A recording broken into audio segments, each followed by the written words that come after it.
Hi friends, ಇವತ್ತು ಯಶವಂತಪುರದಲ್ಲಿರುವ J P park ಬಂದಿದ್ದೀನಿ. Actually ಚೆನ್ನಾಗಿದೆ ಪಾರ್ಕ್ ಇದು.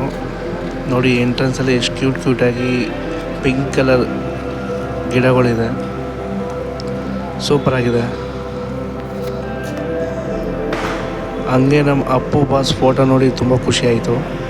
ಪರಮಾತ್ಮ ನಿಜವಾಗ್ಲೂ ಅವರು ಪರಮಾತ್ಮನೇ. ಜೈ ಅಪ್ಪು ಬಾಸ್. ಹಂಗೆ ಒಳಗೆ ಬರ್ತಿದ್ದಂಗೆ ಫುಲ್ ಗಾರ್ಡನ್ ಇದೆ ಜೆ ಪಿ ಪಾರ್ಕಲ್ಲಿ. ಸುಮಾರು ಸ್ಟ್ಯಾಚ್ಯೂಸ್ಗಳಿದೆ ಸೂಪರಾಗಿ. ಆಗಿನ ಕಾಲದ ಹಳೆ ಕಾಲದ ಕೆತ್ತನೆಗಳೆಲ್ಲ ಇದೆ ಇಲ್ಲಿ. ಅಂದರೆ ಇವರೇ ತಯಾರು ಮಾಡಿರೋದು, ಹಳೆ ಕಾಲದ ಕಾನ್ಸೆಪ್ಟ್ ಥರ. ನೋಡಿ ಈ ಥರ ಎಲ್ಲ ಸೆಟ್ ಮಾಡಿದ್ದಾರೆ, ಚೆನ್ನಾಗಿದೆ ಆ್ಯಕ್ಚುಲಿ ಪಾರ್ಕು ಸೈಲೆಂಟಾಗಿ. ಇದೇನಪ್ಪ ಪಾರ್ಕ್ ಸೆಂಟ್ರಲ್ಲಿ ಬ್ರಿಡ್ಜ್ ಬಂದಿದೆ ಅಂತ ಯೋಚಿಸ್ತಾ ಇದ್ದೀರಾ? ನನಗೂ ಅದೇ ಡೌಟ್ ಇತ್ತು, ಬಟ್ ಏನಂತ ನನಗೂ ಗೊತ್ತಾಗಲಿಲ್ಲ ಕೊನೆವರೆಗೂ. ಹಂಗೆ ಮುಂದಕ್ಕೆ ಹೋಗ್ತಾನೆ ಇದೆ. ಆಗ ಗೊತ್ತಾಯಿತು, ನಮ್ಮ ಜೈಪುರಕ್ಕೆ ಒಂದು ರೈಲ್ವೆ ಹಳಿ ಬರ್ತಾಯಿದೆ. ಅಂದರೆ ಬೇರೆ ಯಾವುದೋ ಊರಿಗೆ ಹೋಗೋದಲ್ಲ, ಚಿಕ್ಕ ಮಕ್ಕಳುಗಳಿಗೆ ಆಟ ಆಡೋ ಥರ ಟ್ರೈನ್ ಬರ್ತಾಯಿದೆ ಜೆ ಪಿ ಪಾರ್ಕಲ್ಲಿ. ಆ್ಯಕ್ಚುಲಿ ಇದ್ರದ್ದು ವರ್ಕು ಪ್ರೋಸೆಸ್ ನಡೀತಿದೆ. ಆಲ್ಮೋಸ್ಟು ಬ್ರಿಡ್ಜು ರೆಡಿಯಾಗಿದೆ, ಟ್ರ್ಯಾಕ್ಗಳೆಲ್ಲ ರೆಡಿ ಆಗಬೇಕು.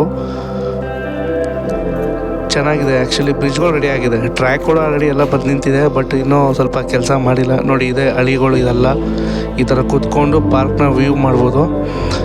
ಇದೇನೋ ಬಂತು ಅಂದರೆ ಜೆ ಪಿ ಪಾರ್ಕಿಗೆ ಇನ್ನೂ ಸ್ವಲ್ಪ ಕಳೆ ಬರುತ್ತೆ. ನೋಡಿ ಈ ಥರ ಎಲ್ಲ ಇದೆ ನೋಡಿ, ಇದೆಲ್ಲ ರೈಲ್ವೆ ಬೋಗಿಗಳಿದೆಲ್ಲ. ಇನ್ನೂ ಯಾವುದೂ ಸೆಟ್ ಮಾಡಿಲ್ಲ. ಸೆಟ್ ಮಾಡಿದ್ರು ಅಂದರೂ ಸೂಪರಾಗಿ ಬರುತ್ತೆ.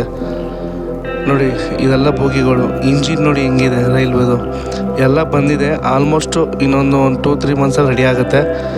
ಜೆ ಪಿ ಪಾರ್ಕ್ಗಂತೂ ಒಂದು ಸೂಪರ್ ಎಂಟರ್ಟೈನ್ಮೆಂಟೇ ಇದೆ. ನೋಡಿ ಇದೆ ರೈಲ್ವೆ ಬೋಗಿ ಮತ್ತು ಇಂಜಿನ್ ಎಲ್ಲ ರೆಡಿ ಇದೆ ಕಂಪ್ಲೀಟಾಗಿ.